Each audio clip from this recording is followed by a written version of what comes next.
Hello everyone. Today we have two posts from the subreddit to my Am I the A-hole? The first involves a conflict with a boyfriend's mother who refuses to use someone's real name, and the second deals with a roommate whose illness is causing serious issues with cleanliness and respect in a shared home. Let's get into the first story. This post is from illustrious Roll 187, and it's titled, Am I the A-hole for asking my boyfriend's mum to call me by my actual name? The OP goes on to say, I, 30 million, have a name that, in English-speaking countries, is usually a gender-neutral nickname. Think Alex, Charlie, Frankie, etc. I am half Asian, and in the country of my name's origin, it's a unisex name that isn't short for anything. Since I first met my boyfriend's 46 million mum, 70s Fahrenheit, she has repeatedly asked what my name is short for. I've told her it isn't short for anything, and different languages just have different naming conventions. But she keeps asking anyway. She also makes other related comments that make me uncomfortable, asking where I'm really from. That it doesn't make sense for me to have a name from country A if I'm really from country B. That she hates the trend among young people of having gender-neutral names, and I must have a proper name she can call me. I've talked to my boyfriend about it, and he says he gets why it's uncomfortable, but doesn't want to bring it up because she wouldn't understand. I've started clarifying what my name is and asking to leave it at that because I'm sick of answering the same questions every time. Last time we saw her, she greeted me by calling me a long version of my name, Ij Alexis, instead of Alex. I didn't say anything, but my boyfriend laughed, assuming it was a joke. However, she continued to refer to me by this name, despite mine and my boyfriend's corrections, until I eventually snapped at her to stop. I'm usually polite in trying to divert these kinds of comments, but being referred to by a Western name really pissed me off, and I said something like, "Can you stop this bullshit with my name, please? I've had enough of it now, and it's fucking racist." She got really upset, saying she couldn't believe I would speak to her like that. I left the table, and my boyfriend shouted after me to come back and apologise, but I went outside to calm down. Eventually, my boyfriend came outside to tell me to apologise for swearing and calling her racist. I said I would apologise for swearing because I shouldn't have been disrespectful, but I wasn't going to apologise for calling what she said racist. He said she doesn't see it as a race thing, and she just finds my name a little funny.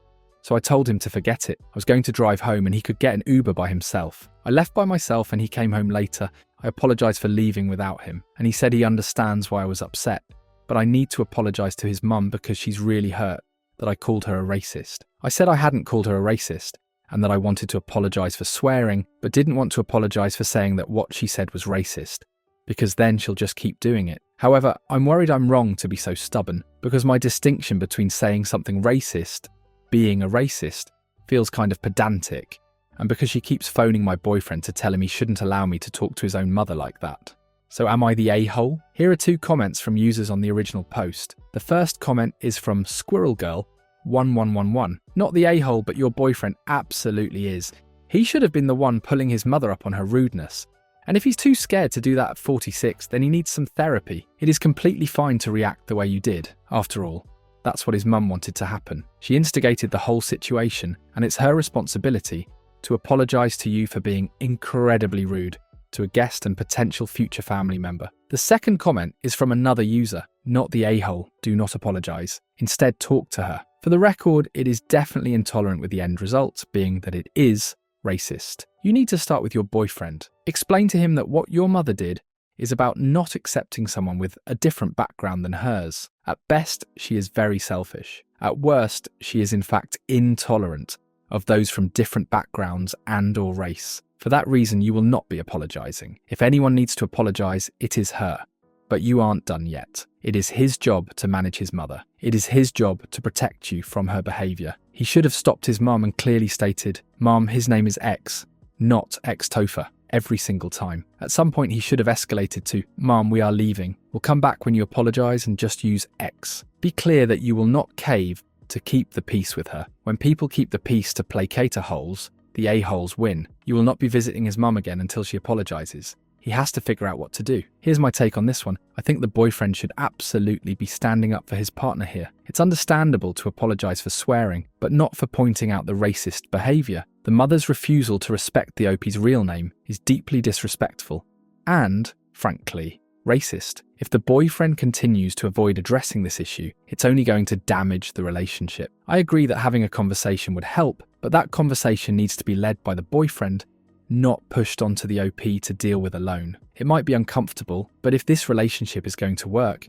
the boyfriend needs to show he's willing to set healthy boundaries. Now moving on to our second post from Opening Chip 9791, titled, "Am I the a-hole for not caring about my roommate's illness and expecting her to be more tidy?" The OP goes on to say, "I have lived with my roommate for over 8 months now.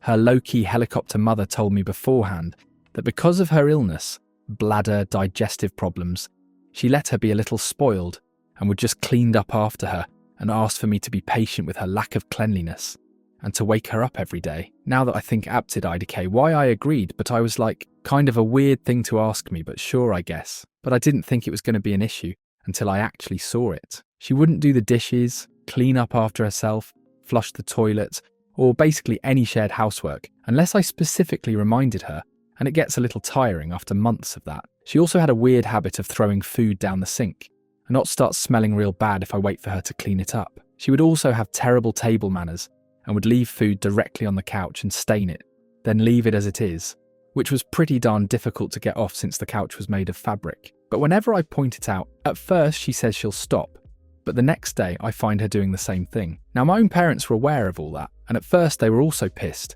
but lately they've been telling me that my roommate was just very ill and I should be patient, but honestly I don't care. I don't think being ill justifies her making a mess around and me having to be patient, waking her up every day and still cleaning up after her. BTW, for context, we're both uni students, but she barely attends any classes, so I'm gel after coming back from my classes to a mess and weird odours. It's not the best feeling out there, but I might be overreacting. Am I the a-hole? Here are 2 comments from users responding to this post. The first commenter said, "Not the a-hole. When does that lease end? Find a new roommate. It isn't reasonable for your roommate and her mother to expect you to be a nurse or maid. If roommate can't care for herself, she should probably move back in with her mother, though it sounds like her mother is trying to pawn her off on you. Either way, it's weird and not your problem." The second commenter said, "Not the a-hole. You're not her parent substitute. Move out as soon as possible. If she's smart enough to attend university, she's smart enough to learn to take care of herself and her environment. I've been death's door ill and still always flush the toilet. This is weaponized incompetence, not illness. She's not living in a hotel. Here's my opinion. Illness definitely deserves understanding and accommodation, but this goes way beyond reasonable. Not flushing the toilet, leaving food rotting around the apartment, and expecting the OP to act as a caretaker or personal alarm clock is unacceptable. It sounds like the roommate has been overly spoiled and has no respect for shared living spaces or boundaries. Either the roommate needs professional support, or she's just taking advantage of the OP's kindness. Either way, the OP isn't responsible for this behaviour. They need to set clear boundaries or simply move out, because this situation is unfair and unsustainable. That's all for today. Thanks so much for watching. If you enjoyed these stories, make sure to hit the like button, subscribe for more content, and let me know your thoughts down in the comments. I'll see you in the next one.